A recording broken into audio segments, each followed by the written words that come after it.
Thank you. Welcome everybody to the Positive Impact Project. This is Ingrid Karazinger, and today we have violinist, if you have not guessed, John Angelo Cramer. And hey everyone. He's going to be talking a little bit about his work, his life, and answering any questions that you may have. So feel free to type those in and we'll see if we can get them for you. Thank you so much, John, for coming on the show today. Oh, Ingrid, this is great. I'm excited to be here. Thank you.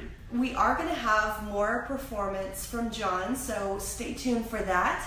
And tell us a little bit, John, about what you do right now in your life. So right now, you know, if you were to look at my resume and take it from there, so my day job is that I work for a large healthcare system. I have been with them for about 8 years, and I manage a team of process engineering experts, and we are called Organization Effectiveness. And that sounds so esoteric, but really, you know, when you're talking about a large hospital system, you know, most businesses, people, you know, customers want to go there. No one ever wants to go to a hospital, unless maybe they're having a baby. You know, that's a joyous moment. But so for us, what we really are focused on are really trying to find ways to improve how healthcare is delivered from a patient perspective, the patient experience.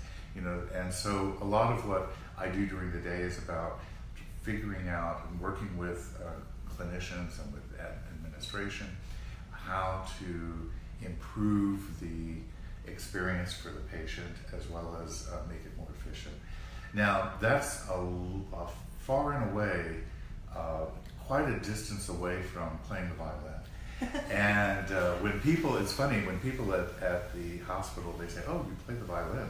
Oh, you were a professional violinist. How did you get into this world, you know? And for me, it actually was a pretty, you know, when you follow a path and wherever the path takes you, it might seem rather strange and unexplainable to others, but for you, it's normal. And for me, it was quite a normal unfolding process, leaving the world of full-time professional music to, you know, land into something like that. But I'm also very fascinated with connections. I love seeing different things and trying to find ways to connect them. So for me to connect my music with what I do by day is a lot of fun and very clear to me. And now at night, my passion remains with music. It always has been. And I was just mentioning to you just a little before we went live, I devoted many years, especially in the early development upbringing with my music, to focus on recreating music that was composed by others and by the greats, and Bach and Beethoven. And I still love, in fact, what's happened is that it's shifted. I love listening to that music more than actually playing that music. And a lot of it's really hard, so over the years, unless you keep your chops up and practice, it gets harder to play.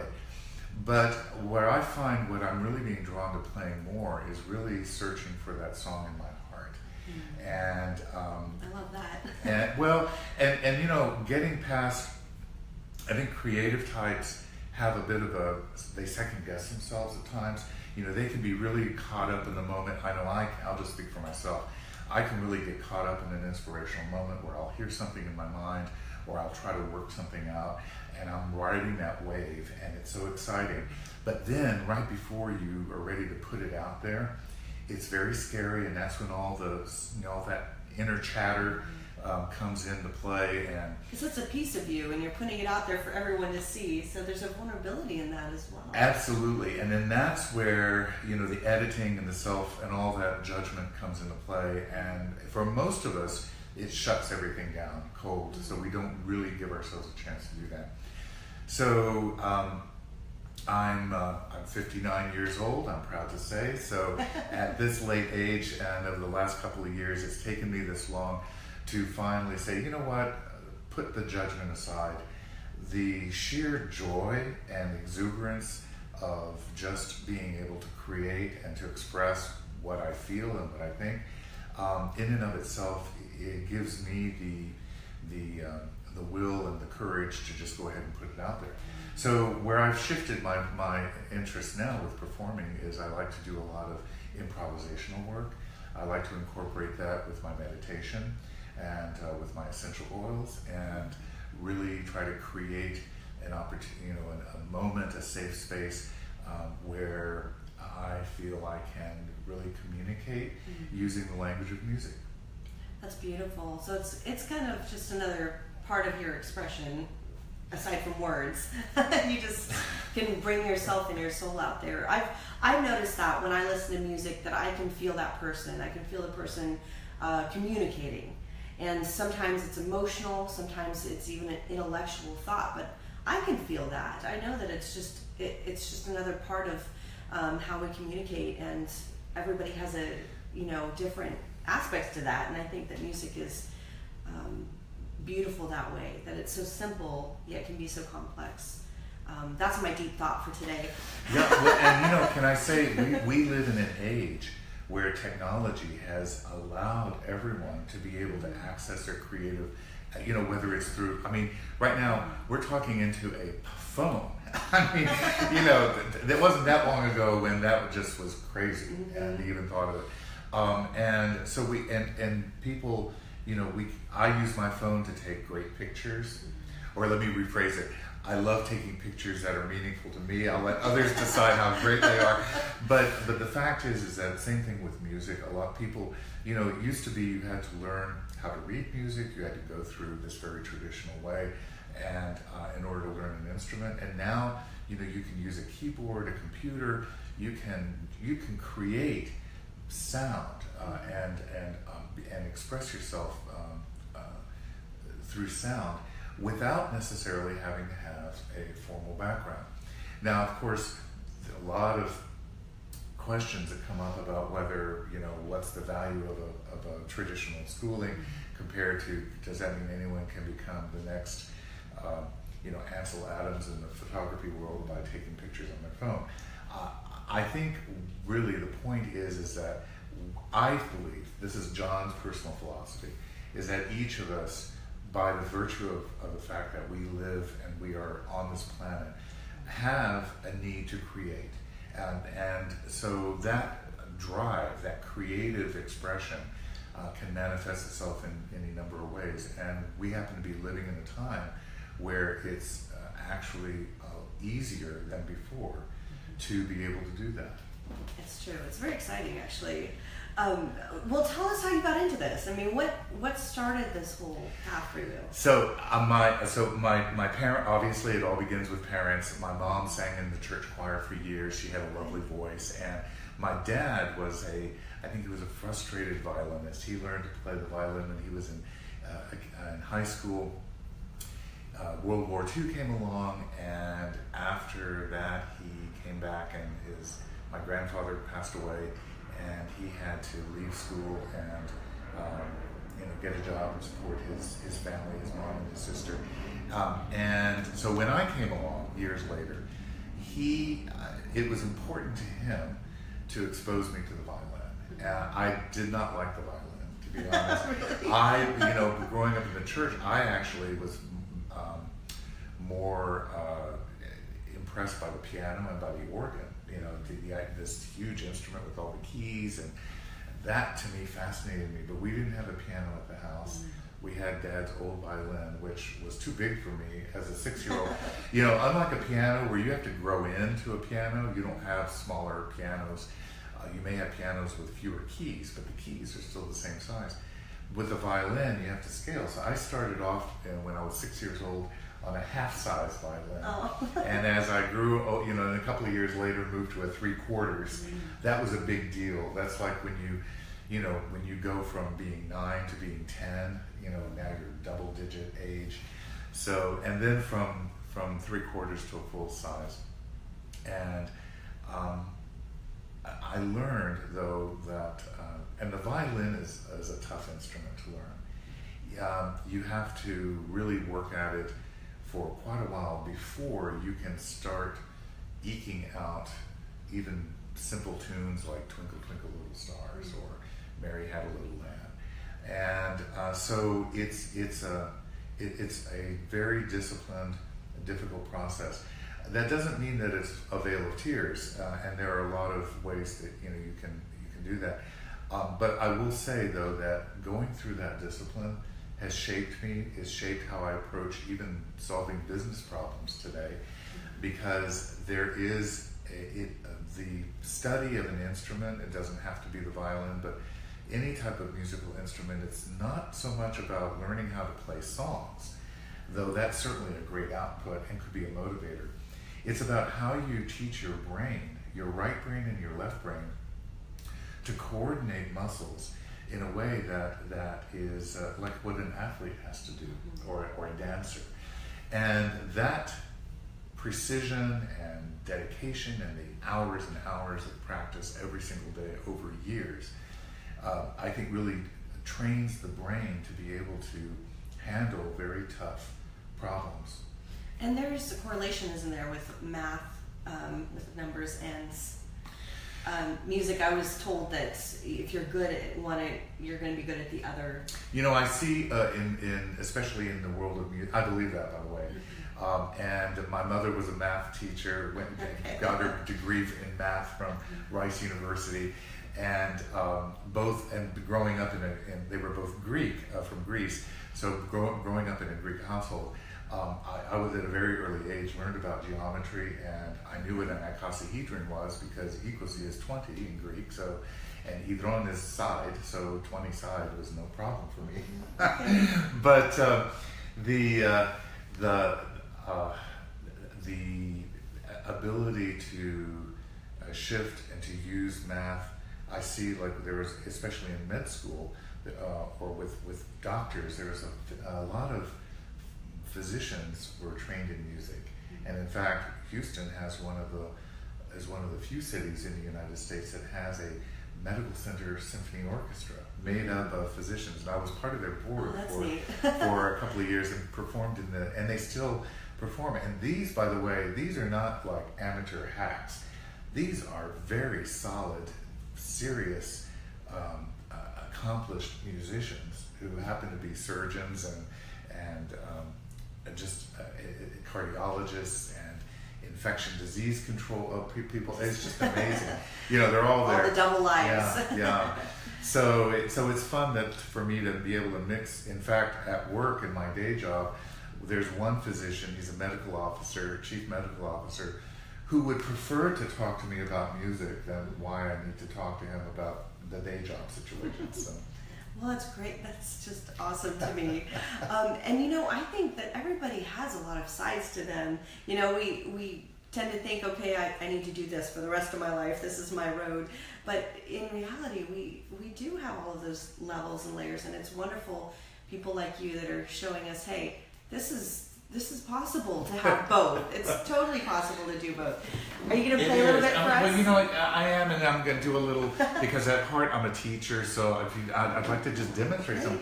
Yeah. So for me, I have this very creative outlet, this right brain thing going on.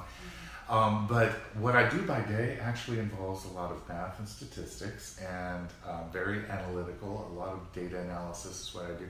But even just in the sense of, and it was actually Pythagoras who had identified that if you cut a string in half, you get this octave harmonic, and then if you cut that again in half, you get another octave above. So we learn early on, even if we don't, as a young kid, we don't have the vocabulary for it, that music is about proportions. Mm-hmm. And in fact, Pythagoras, he differentiated, he said, sound with proportions is music, and without is noise. So, but I guess it's also noise. About beauty's in the eye of the beholder. So I don't know, that was his feeling. I don't know if I agree 100%. So I wanted to play. So one of the things that really helped me pursuing music full time was that growing up, having to learn to play Bach and Beethoven and to read music. Unlike a jazz improviser, I didn't have any outlet to really improvise. It was all about recreation. and following specific stylistic rules so that when you play Bach, it's recognizable and it conforms to certain standards. But in high school, my last year in high school, I had a chance to join Greg Harbour, who was a renowned musician in Houston, and formed a group called the Gypsies. And the Gypsies, we donned these. We were dressed up in costume. I took on this fake Hungarian persona, János Primas. I can see that. And we would play at various restaurants and strolling and in parties, and we did a lot of things with the high society and did a lot of River Oaks private parties and functions. Anyway, it was in that group, and three of the four actually two of the group. There were four of us. Two couldn't read music at all; they just played by ear, and then I had to just learn how to improvise. And so one of the things, and how I earned money going through school, that put me through school, was having to play little gypsy tunes. And here's I'll just play.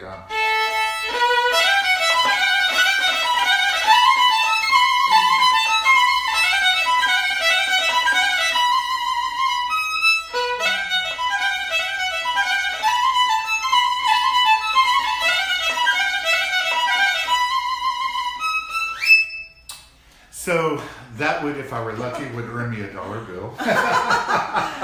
Just the pace of it is impressive.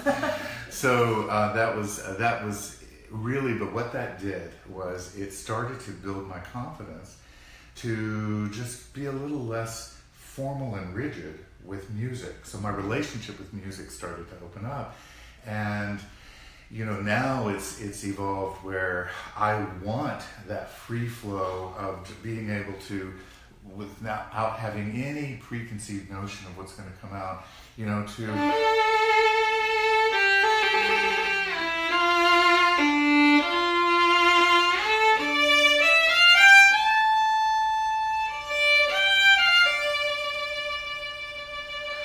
thinking of it as my voice. So very soothing voice too. So the music goes along with that. There's so much stress in the world, and I absorb it like a sponge. Being empathic, it's very difficult, as you well know, and I've learned a lot from you on trying to keep the just focusing psychic hygiene, for my own purposes. But I feel more drawn to the mellow, and. So, you carry your meditation with you. I carry the meditation with me, but I'm also, just in terms of spirit, I actually am very proud to say I'm very childlike and a little naive in just being wide-eyed about the world. I will always, my first impression when I meet people is to give them the benefit of the doubt, and trying to be very trusting. I will say that most of the time it works out, and it rewards me with these incredible experiences. And then there are times when it bites me in the butt and it hurts. And in those times, it's very easy to become very cynical and say, to heck with it all. Everyone's, this is crap and blah, blah, blah. And to shut everything out. And I may go into those kinds of fits, but they never last too long because it just feels too, I just can't sustain that. And so I guess what I'm saying, Ingrid, is that I'm a natural born optimist. And that's also being empathic. It is. Empaths actually have such big hearts, and that we do believe that there's good in humanity because we are here to help humanity. If we didn't have that, we couldn't do much. So it's about finding a way to take care of yourself, and also to find a way to express and put out into the world that beautiful creativity without somehow, harming yourself with all of that process. And I do like to also have fun. So one of the things that, and for everyone out there, because I thought, well, I'm going to get ready for this interview and wasn't quite sure what we were going to be talking about. So I reached out to Ingrid last night and I said, hey Ingrid, give me 5 numbers from 1 to 7 in any sequence, and you can repeat numbers. And just no other lead off there, and then I'm going to try to do something with that musically. So you came back and you said 1 3 3 7 7, and I'm thinking, okay, great, 1 3 3 7 7, and then I thought, well, let me push this a little more because I've not done this before. I asked you, name me a color and a mood, and you came back with yellow and sleep. So with 1 3 3 7 7, yellow and sleep, I let the brain just sort of soak that in, and now what I want to do is do something quite spontaneous. This has not been rehearsed. This has been, I will, in full transparency, I've thought about it in my mind, but I wanted to just go ahead. What I did was I took 1 3 3 7 7 and I assigned them to certain notes. So 1 is E, and then 3 notes above that is G. So we have 1, 3, 3, and 7 is D. So here's the pattern you gave me. Okay? So with that, I thought, well, let's just have a little. And then yellow, I love yellow, by the way, because yellow is it's one of my favorite colors, and is a source for me for creativity. Yellow. I thought about you. I thought about yellow. Yellow? It just popped in there because I normally don't think of yellow. And sleep is for me lying, especially that in between time of right before you're not fully asleep and not fully awake, is the richest opportunity for me for my mind to be very expansive, to be very open and receive messages and information, and it kind of creates this very otherworldly type of, it just creates a lot of possibilities for me. So with that in mind, I thought maybe let's do a little riff on, see what happens. I love it.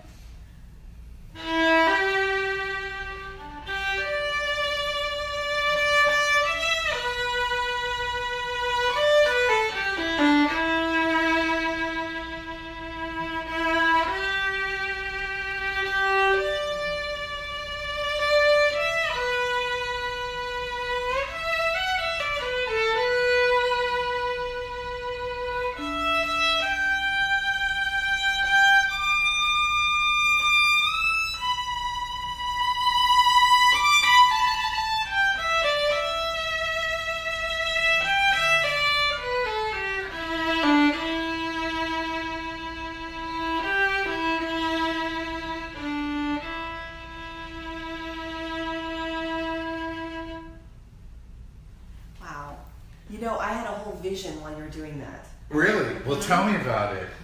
I had a vision, and it was a scene that could have been out of a movie, but I saw what looked like in the Himalayas or something, because there was really high mountains, and it was up in the mountains, but there were people, like villagers, walking, and there was a focus on a woman, and she had this big dress but was carrying all of this fruit and things she had gathered, and it was kind of from a distance watching her walk, because she was very obvious, and all these people walking by, but the music was just her, and I felt like that was you, maybe a past life, because and she had she had all this big hair, and it was up on the top of her head. She had hair? Boy, I know. Some of that now.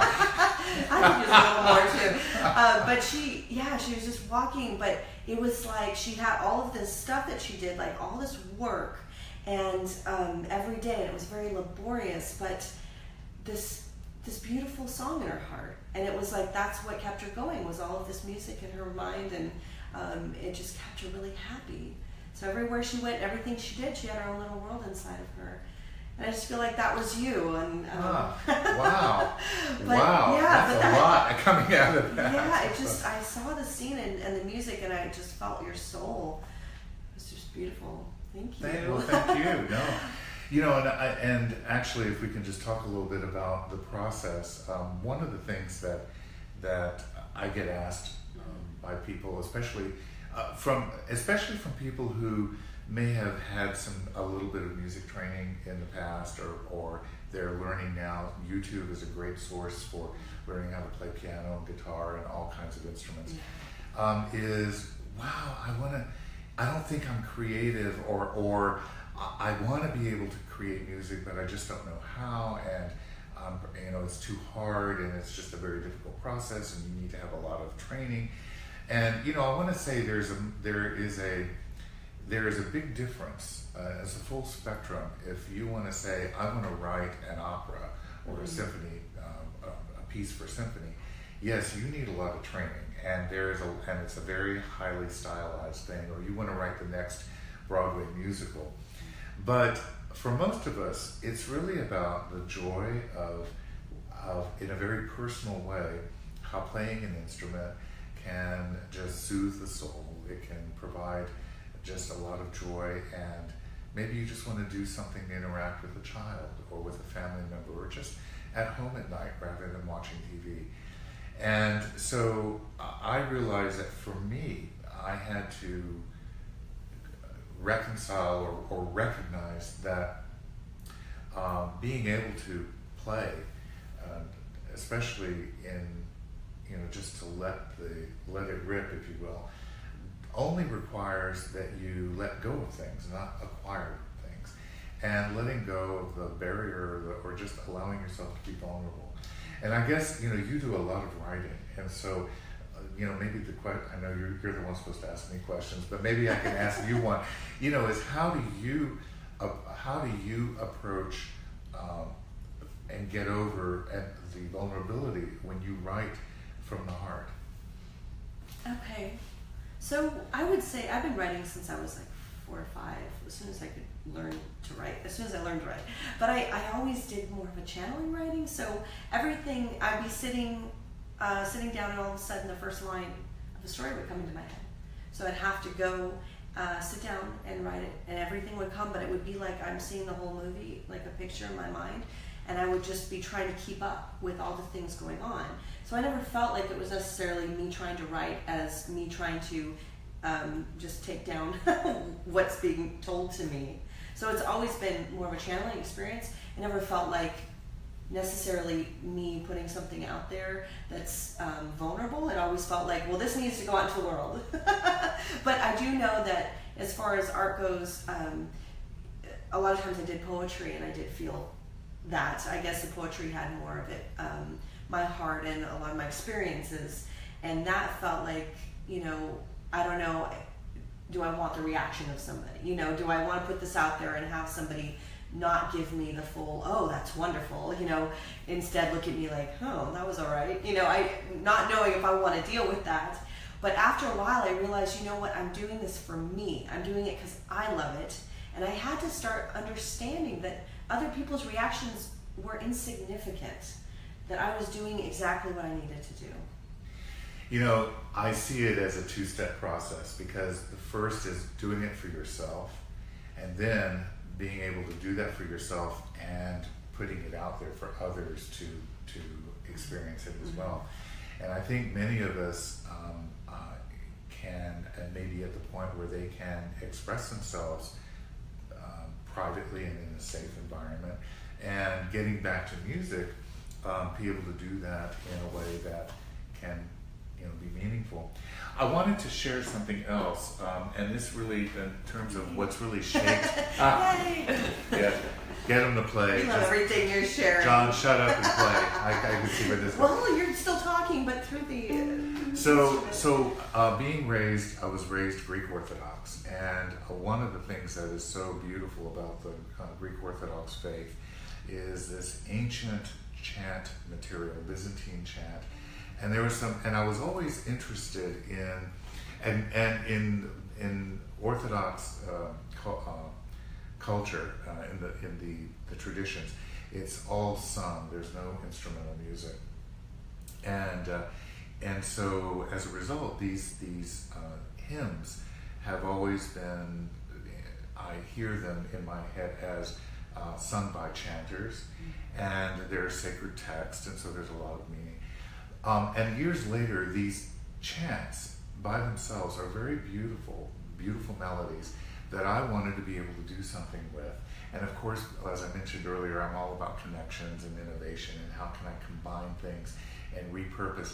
I spent many years focused on how to take and repurpose this beautiful chant material into something that would express, that would have a lot of personal meaning and invention. And so that led me on a project which has now so far led to 2 CDs, and there are a couple of more in the works, so that I have this whole set.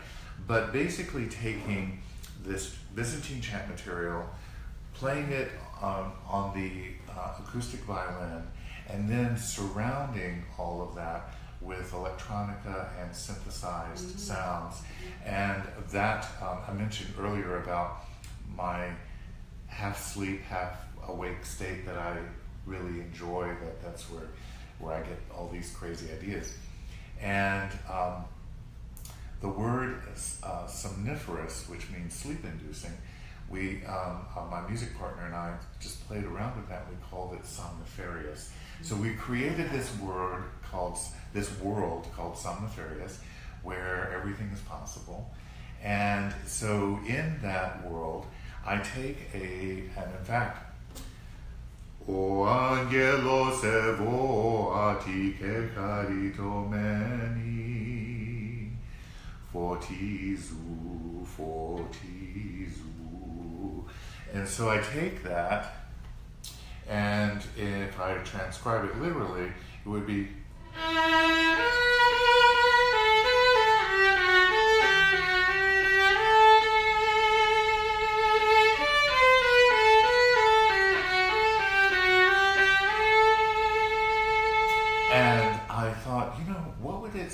and I don't know where it came from. I don't question anymore where these ideas come from. What would it sound like if I turned it into a slow waltz, and in fact into a sad waltz? So.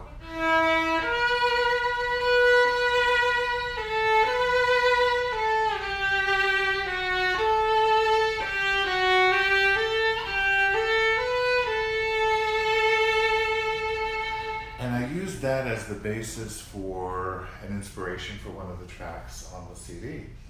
And it just, for me, and then I added, turned out one of my daughters, my older daughter, is an opera singer, and I asked her, I said, would you mind doing some vocalizing on it? So she did some riffs on it that we then added to it, and really that created then something so totally different, and was just really amazing. So for me, it's about taking something old and something new. I guess I need the borrowed and blue in there too. I have the blue, and that I find really just exciting. Thank you so much. This has been such a treat for all of us. So tell us a little bit about what you have in the works as far as the future goes here. So that project is actually ongoing, and in fact I need to really give full credit to Justin Lassen, who is an amazing composer, arranger, mixer out in the West Coast. And it was really to show you how all this kind of just happens out of nowhere. I had this need to want to compose and create this CD, and I was trying to do it on my own. And I had my home office, and I figured, all right, I need to get some equipment, I need to get software, and I totally transformed my office space into a sound studio. But I knew nothing at all about how to do any of this. So I got so I made the changes, I spent some money, I got this equipment, and now what? So now I'm trying to poke around, trying to do this, and recognizing that at this rate, I will be 70 before I get the first 3 minutes of music out the door. So I went to there was this users conference in Baton Rouge, and I figured, well, I'll go there and try to jumpstart my learning.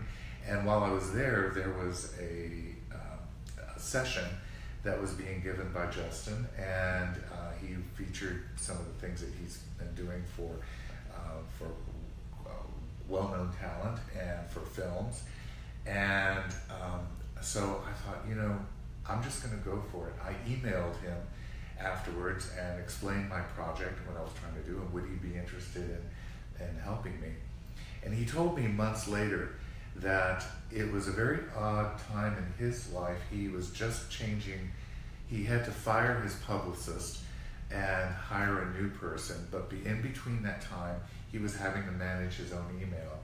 And my email got to him, and he was intrigued by this Byzantine chat thing and what I was trying to do. And so he responded because he was just curious and wanted to know who I was. And that is what started this. Now we have 2 CDs that have come out. Exciting. And that's available on your website? It is. So if you go to johnangelocramer.com, and that's Cramer with a C, or you can go, we have a Facebook page for Somniferious. And what we really want to be able to do now is, these are still experimental. So we're still playing around. So the first CD is only 3 tracks, about 18 minutes worth of music. The second CD has 4 tracks. And we'll eventually want to be able to get enough together where it'll be a really nice set. But we also have teamed up with an amazing photographer, a young Canadian photographer, Renee Robin, who has done the artwork for the covers. It's really beautiful. And so both Renee and Justin, they're half my age, and for me, I love the youthful energy and their perspective. These are amazingly talented people. And so what I feel for me, the biggest hurdle that I had to overcome, Ingrid, and it sounds so silly now, but I had to step away from the idea that it was going to be my project and something I do from start to finish, and to just put it out there and say, you know what, this is a collaboration, because if I can trust the collaboration, it's going to be better than what I can possibly do, which has proven to be the case.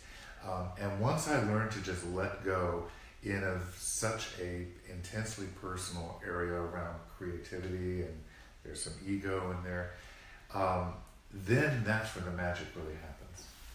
I totally agree with that concept of anything that I've tried to do. If I try to control it, things just don't go quite right. But if I see it as a separate entity, say like a flower, you can't control whether that flower lives or dies, but you can certainly water it, and water it the right amount, and be there to support the blooming. And that's what I feel is really important with any project, is just to see it as something that you're being a part of as opposed to controlling.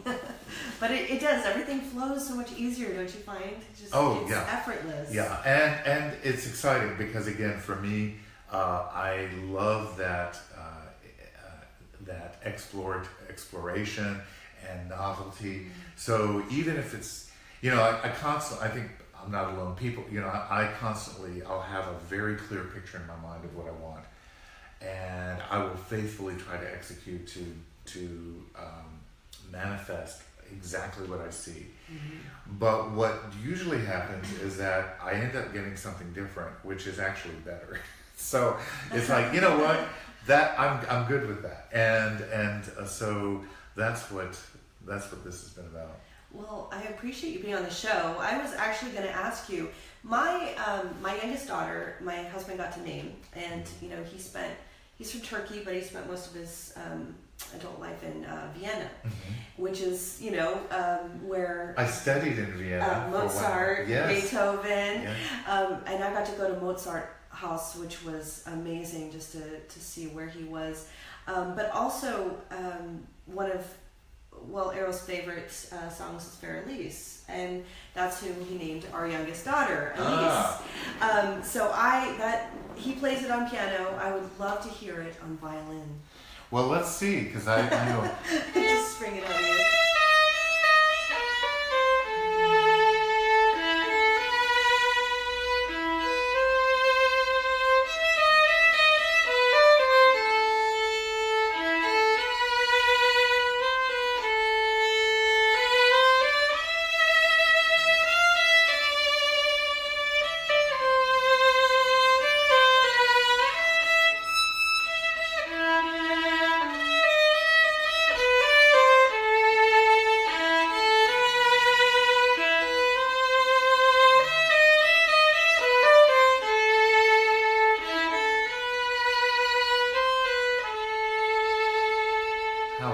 course, one-handed.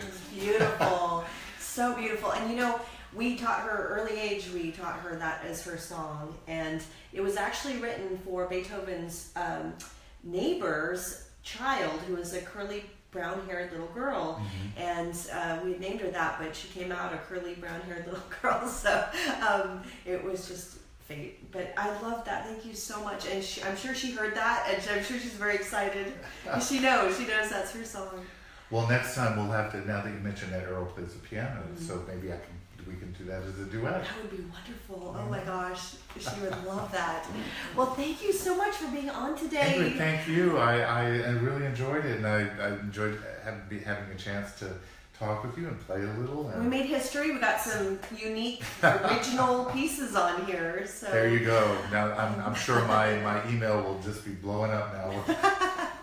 Well, thank you guys. If you have any questions for John, again, you can just send us a message or go to his website, johnangelocramer.com. Yes. And you can find out more about him and see his CDs are on there.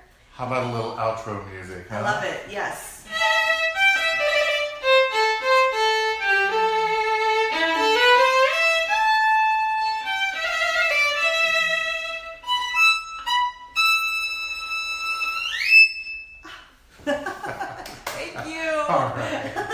All right. Thank you, everybody, for watching. I hope you have a great day. Thank you, John. Thank you.